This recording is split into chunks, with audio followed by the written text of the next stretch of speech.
My name is Alexander. My name is Alexander. My name is Alexander.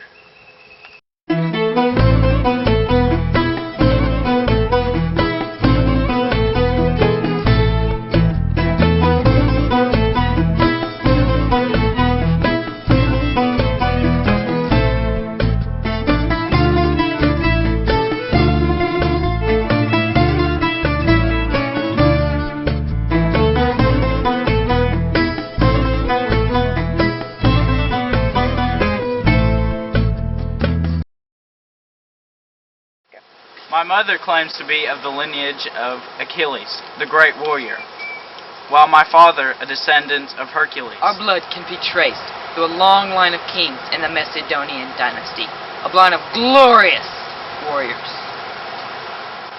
My father, King Philip of Macedon, is the fourth son of King Ptolemy, and therefore commanded a piece of the known world.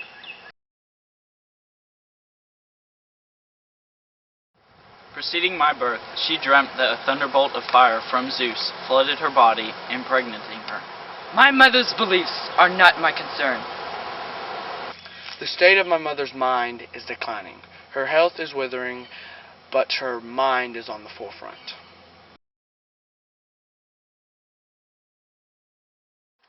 To him I relate the night marches that made me want my breakfast, and then the small breakfasts that made me desire my dinner. My tutor taught me to endure cold swim, hard exercise, long runs, and light meals. I remember Leonidas searching my belongings, trying to protect me from my mother slipping me treats to eat.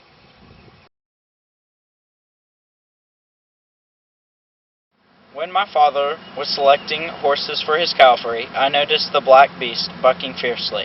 It appeared uncontrollable. Then I noticed the source of its terror. It was scared because of its own shadow. Turning it towards the sun, it calmed the beast, and in so doing, I won the pride and the horse of my father. It was a prize horse in the stable of Darius, king of Persia, but he presented it on my 12th birthday as a gift, in hopes of my marriage to his daughter, Cleopatra. On return from a battle in Athens, my father passed a field covered with disfigured bodies from another conquered city-state, and in the middle of this human flesh stood a gigantic black beast, a symbol of life amongst death, and my father took it for me.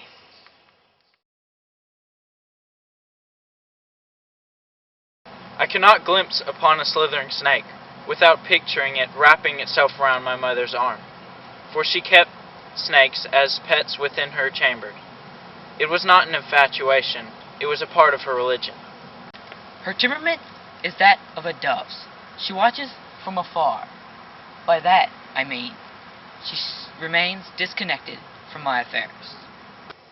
My mother displays power like a driven and determined steed in the heat of battle. She never backs down from conflict.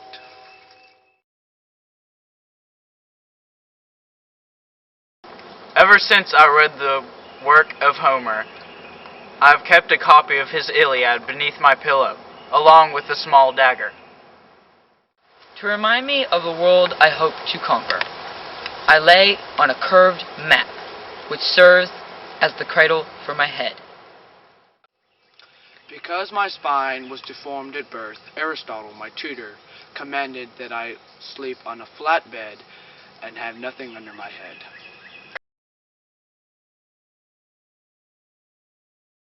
The lyre. The lyre? Bah! Why does it matter if I play one string rather than another? Music is a reflection of the soul, they say, but I seek to display my soul in battle, not the arts.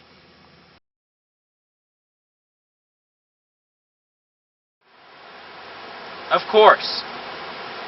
They are also of royal blood, many of them hostages from distant lands that my father brought to the palace in hope that our friendships would build ties. Most of my hours are spent in preparation of kingship. I have but little interest in childish romping, but the common romp in the woods, while I for the world. My friends are my spear and my horse Bucephalus.